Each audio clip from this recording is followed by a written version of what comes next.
Welcome to GK news 9. కేంద్ర మరియు రాష్ట్ర ప్రభుత్వాలు 2026-27 సంవత్సరానికి ప్రవేశపెట్టిన బడ్జెట్ సకల జనులని సంపూర్ణంగా ముంచిన బడ్జెట్గా ఉందని, ఈ బడ్జెట్లో 6 గ్యారెంటీల ఊసేలేదని, తెలంగాణ ప్రజల్ని పూర్తిగా దగా చేశారని, ఈ బడ్జెట్ పూర్తిగా మోసపూరితమైన బడ్జెట్ అని, అన్ని వర్గాల్ని మోసం చేసిన బడ్జెట్ అని, ఈ బడ్జెట్లో మైనార్టీలకి అన్యాయం జరిగిందని మేము తీవ్రంగా నిరసన తెలియజేస్తున్నామన్నారు. ఇది చాలా మోసం, బాధాకరం, చాలా దురదృష్టకరమని, మేము ఉద్యమకారులం, ప్రశ్నించే గొంతులం, ఖచ్చితంగా ప్రభుత్వాల్ని ప్రశ్నిస్తాం. రాజ్యాంగబద్ధంగా ప్రజాస్వామ్య పద్ధతిలో ప్రజాక్షేత్రంలో ఖచ్చితంగా కేంద్ర ప్రభుత్వానికి అదేవిధంగా రాష్ట్ర ప్రభుత్వానికి నిలదీస్తామని, ప్రజల పక్షాన నిలబడి కొట్లాడతామని, 2.5 ఏళ్లలో తెలంగాణ కాంగ్రెస్ ప్రభుత్వం 3.75 లక్షల కోట్లు అప్పు చేసి ఢిల్లీకి మూటలు మోస్తూ తెలంగాణ వ్యాప్తంగా విధ్వంసం సృష్టిస్తూ ప్రజల్ని నిండా ముంచుతున్న రేవంత్ రెడ్డి, ఇప్పటికైనా ప్రజలు కళ్ళు తెరిస్తే తప్ప మన హక్కుల్ని సాధించుకోలేమని కరీంనగర్కి చెందిన బీఆర్ఎస్ సీనియర్ మైనార్టీ నాయకుడు సయ్యద్ నయీం వారి నివాసం వద్ద ఏర్పాటు చేసిన విలేకరుల సమావేశంలో తెలిపారు. అందరికీ నమస్కారములు.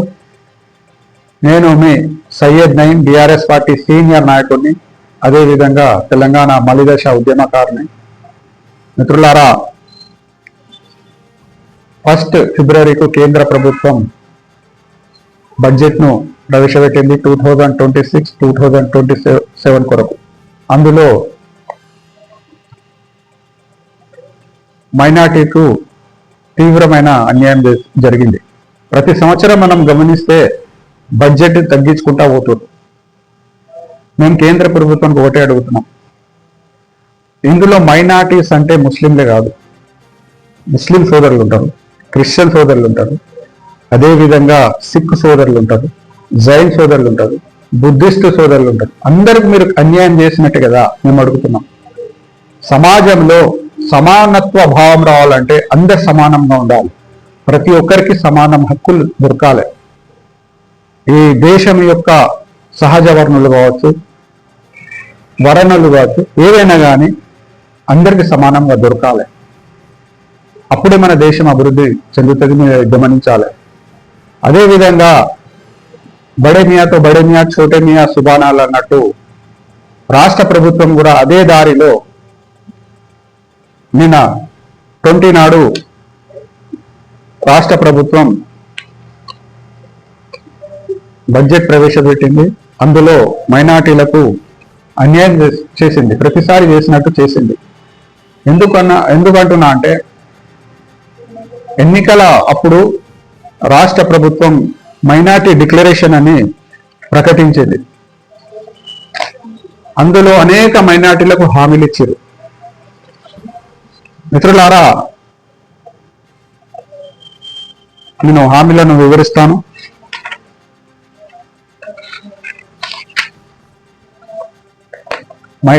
కాంగ్రెస్ ఒకవేళ ప్రభుత్వంలో వస్తే 100 రోజుల్లోపు ఏమేమి హామీలు ఇచ్చారంటే, మైనార్టీ బడ్జెట్ ప్రతి సంవత్సరం 4,000 కోట్లు ఇస్తున్నారు.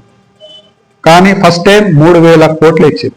అంటే 1,000 కోట్లు ఎవరు మింగిర్రు అని అడుగుతున్నాం. అదేవిధంగా రెండోసారి 3,500 కోట్లు ఇచ్చారు. అంటే ఒక 500 కోట్లు మళ్ళీ ఎవరు తిన్నారు ఆమె కాంగ్రెస్ నాయకులకు అడుగుతున్నాం. అదేవిధంగా ఇప్పుడు 3,769 కోట్ల బడ్జెట్ మైనార్టీలకు కేటాయించారు. అంటే ఇందులో కూడా దాదాపు 2,500 కోట్లు తిన్నారు. మరి ఎవరు తింటారు? ఇది అన్యాయం కాదా మేము అడుగుతున్నాం.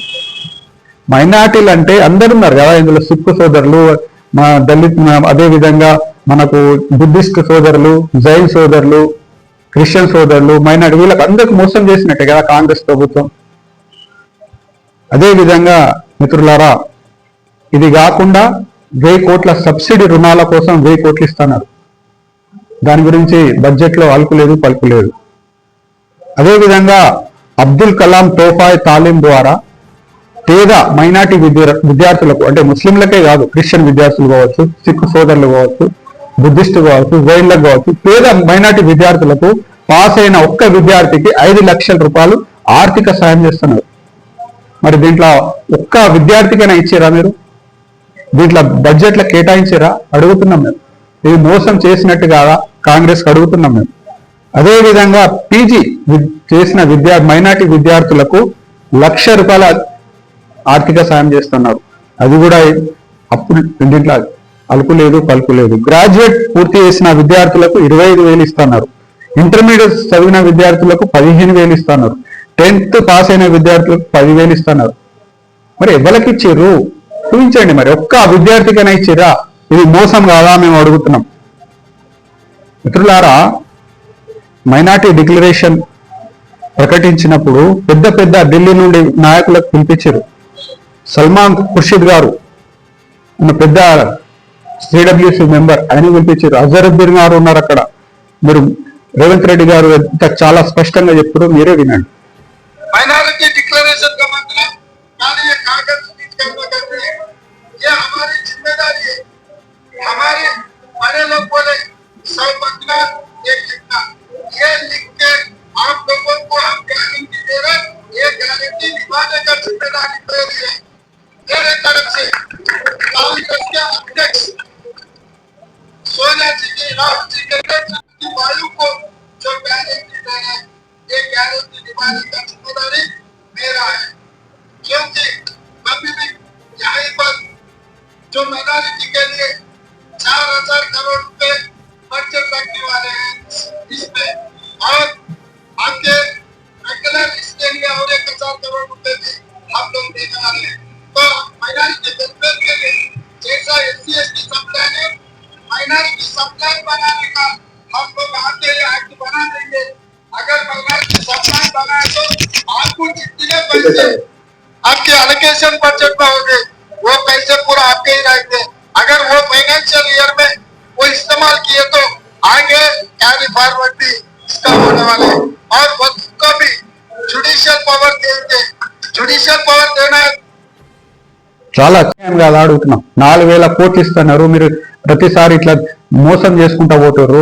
అదే విధంగా మైనార్టీ సంబంధించిన ఆడబిడ్డ పెళ్లికి కేసీఆర్ గారు ప్రపంచంలో, దేశంలో కాదు ప్రపంచంలో ఎక్కలేని విధంగా స్కీమ్ తీసుకొచ్చారు.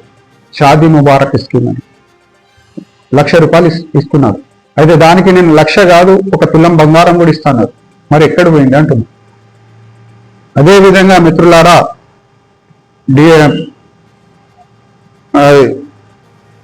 మజీద్ ఇమాంలకు, మౌజన్లకు కేసీఆర్ గారు ప్రతి నెల ఒక గౌరవ వేతనంగా మౌజన్ గారికి 5,000, ఇమాం గారికి 6,000 ఇస్తుంది. అది అట్లా కాదు, నేను ప్రభుత్వంలో ఏర్పడిన తర్వాత నేను కాంగ్రెస్ ప్రభుత్వం ఖచ్చితంగా 10,000 ఇస్తాం మౌజన్లకు, అదేవిధంగా ఇమాంలకు 12,000 ఇస్తాను. మరి ఎక్కడున్నాయి మీ హామీలు? ఎక్కడున్నాయి అడుగుతున్నాం మేము. ఇది మోసం చేసినట్టు కదా కాంగ్రెస్కి అడుగుతున్నాం. అదేవిధంగా ప్రత్యేకమైన డిఎస్సి నేర్పిస్తా అన్నారు.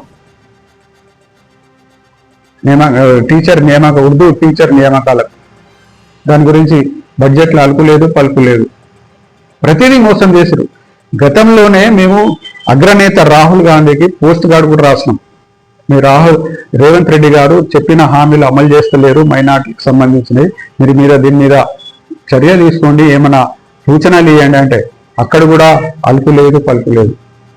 అంటే ప్రజాస్వామ్య పద్ధతిలో రాజ్యాంగబద్ధంగా ఖచ్చితంగా మేము అడుగుతాం. మా పార్టీ విపక్షంలో ఉన్నది.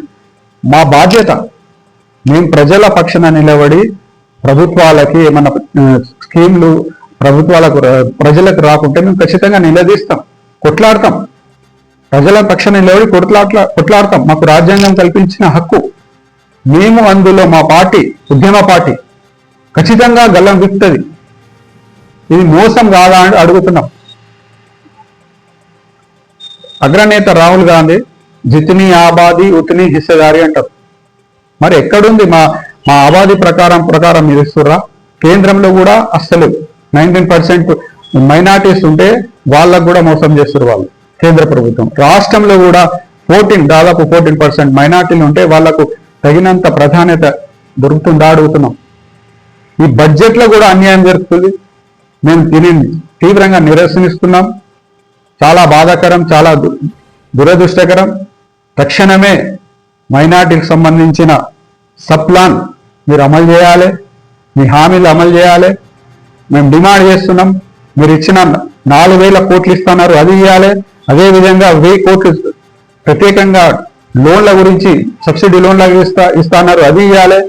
ఇవన్నీ మీరు ఖచ్చితంగా ఇవ్వాలని మేము డిమాండ్ చేస్తున్నాం. లేని పక్షంలో రాను రోజులలో మా పార్టీ సూచనల మేరకు మేము ఖచ్చితంగా ధర్నాలు చేస్తాం, కాంగ్రెస్ కు నిలదీస్తాం, మళ్ళీ వచ్చే ఎన్నికలలో ఖచ్చితంగా ఓడిస్తాం. ఎందుకంటే తెలంగాణ తెచ్చిన పార్టీ బీఆర్ఎస్ పార్టీ, తెలంగాణ జాతిపిత కేసీఆర్ గారు, అభివృద్ధి చేసిన ప్రదాత కేసీఆర్ గారు. మీరు జనాలలో మళ్ళీ కేసీఆర్ గారు రావాలని అంటారు. ఎందుకంటే అనేక సంక్షేమ పథకాలు ప్రవేశపెట్టినారు. ఈరోజు మనం చూస్తున్నాం కేసీఆర్ గారు తీసిన ఎన్నో సంక్షేమ పథకాలు అమలైతలేవు. కేసీఆర్ కి మంచి పథకం అమలైతే లేదు. ఈ రోజు బట్టలు, రంజాన్ బట్టలకు కూడా తూతు మంత్రం కూడా పోయిన సంవత్సరం అయితే మొత్తానికి ఇవ్వలే, గత సంవత్సరం ఆ సంవత్సరం కూడా ఇవ్వలే. ఈ తూతు మంత్రం కూడా ఒక వార్డుల ఒక 50-100 ఇచ్చి చేయదలుచుకుంటున్నారు. అది కూడా వాళ్ళే కాంగ్రెస్ వాళ్ళు పంచుకుంటున్నారు. అంటే ఎటు పోతుంది ఇది? ఏంటిది? ఇది ప్రజాస్వామ్యమా లేకపోతే ఏంటిది అడుగుతున్నాం మేము. మీరు చెప్పిన మాట ప్రకారం మీ మాట మీద నిలబడ్డారా కాంగ్రెస్ వాళ్ళు? ఇది అన్యాయం కాదా? నిరుపేద ప్రజలకు సంక్షేమ పథకాలు అందుతున్నాయా? అందుతలేవు. ఈ రోజు మన దేశంలో కావచ్చు, మన రాష్ట్రంలో కావచ్చు, ప్రతి ఒక్కరూ ఇబ్బందులో ఉన్నారు. ఒక సమాజంలో అందరు సమానంగా అభివృద్ధి చెందితేనే మనం అభివృద్ధి చెందుతుంది మన దేశం. పెత్తనం గల భావజాలం వద్దు మనకు. సమానత్వ భావజాలం ఉండాలి సమాజంలో. అప్పుడే సమాజం మనకు ఖచ్చితంగా అభివృద్ధి అవుతుంది. మరొక్కసారి కాంగ్రెస్ ప్రభుత్వానికి మేము డిమాండ్ చేస్తున్నాం, మీరు చెప్పిన హామీలను అమలు చేయాలి. లేని పక్షంలో మేము తీవ్రంగా ప్రజలలో పోయి మీకు ఖచ్చితంగా నిలదీస్తాం. మీరు చెప్పిన హామీలు చేసే వరకు ప్రజల పక్షాన నిలబడి కొట్లాడతామని తెలియజేస్తూ, మిత్రులారా, ఒక్క విషయం ఇక్కడ అర్థం చేసుకోవాలి. కాంగ్రెస్ ప్రభుత్వం ఎప్పుడు కానీ కేసీఆర్ గారు ఇన్ని అప్పులు చేశారు, అన్ని అప్పులు, అబద్ధాలు మాటలు. ఖచ్చితంగా ఒక శ్వేతపత్రం విడుదల చేయని, ఇన్ని అప్పులు ఉన్నాయి చెప్పండి. మరి మీ ప్రభుత్వం మీ చేతిలోనే ఉంది, మీరు చెప్పండి ఇన్ని అప్పులు ఉన్నాయని. కేంద్ర ప్రభుత్వం ఒక మాట మాట్లాడతాడు, అసలు తక్కువ ఉన్నాయి అప్పులు అంటది. ఈ రాష్ట్ర ప్రభుత్వం ఇన్ని అప్పులు అనుభవిస్తుంది. వాస్తవాలు చెప్పాలి. అసెంబ్లీలోనే నిలబడి మన ఫైనాన్స్ మినిస్టర్ చాలా స్పష్టంగా ఎన్ని అప్పులు ఉన్నాయి మాకు అని చెప్తారు. రేవంత్ రెడ్డి బయట వచ్చి ఎన్ని అని అంటారు. ఇది వాస్తవం తప్పు. కానీ వాస్తవంగా ఇప్పుడు మనం చూడొచ్చు, వచ్చిన తర్వాత కూడా రాష్ట్ర ప్రభుత్వం దాదాపు 3 లక్షల కోట్లు అప్పులు చేసింది. మరి ఎక్కడ పెట్టింది ఆ డబ్బులు అంటున్నాం. చాలా స్పష్టంగా రేవంత్ రెడ్డి గారు ఏమంటారు అంటే, మేము రాహుల్ గాంధీకి 1000 కోట్లు ఇవ్వాలి. చాలా పేపర్ స్టేట్మెంట్స్ వచ్చినాయి అప్పట్లో. మేము 1000 కోట్లు మేము రాహుల్ గాంధీకి ఇస్తామంటున్నారు. అంటే ఎవరి సొమ్ము ఎవరికి ఇస్తారు? ఇది ప్రజల సొమ్ము, మేము ట్యాక్స్లు కట్టిన సొమ్ము కదా. మీరు ఎట్లా ఇస్తారు? మీరు ఇక్కడ అభివృద్ధి చేయాలి. మీకు చాతన కాకుంటే వేరే వాళ్ళకి అవకాశం ఇవ్వండి. అంతేగాని మా డబ్బులు తీసుకుపోయి అక్కడ ఇచ్చుడేంది? ఏమన్నా అంటే అప్పులు మీరే తీసుకుంటారు కదా. మరి 3 లక్షల మా కేసీఆర్ గారు అప్పులు తీసినట్టే కాళేశ్వరం కట్టారు, పెద్ద ప్రతి బిల్డింగ్లు కట్టారు, కలెక్టరేట్లు కట్టారు, ప్రతి రోడ్లు, ప్రతి గల్లీలో సీసీ రోడ్ వేసారు. ఎన్నో అభివృద్ధులు. మీరు కూర్చుంటున్న సెక్రటరేట్ అదే కట్టారు, ఎన్నో కట్టారు కదా. మీరు ఒక్క ఇల్లు మొత్తం తెలంగాణలో ఒక్క బిల్డింగ్ కట్టినట్టు ఒక్కటి చూపించండి. మరి ఎటు పోతున్నాయి ఈ అప్పులు? పైసలు వస్తున్న ఖజానా ఖాళీ, మరి అప్పులు కూడా చేస్తారు. అది అర్థం చేసుకోవాలి.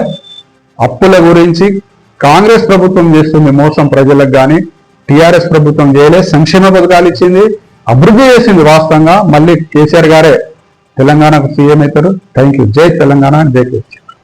ఈ వీడియో మీకు నచ్చినట్లయితే లైక్ బటన్ క్లిక్ చేయండి. మరిన్ని వీడియోలను పొందడానికి దయచేసి సబ్స్క్రైబ్ చేయండి.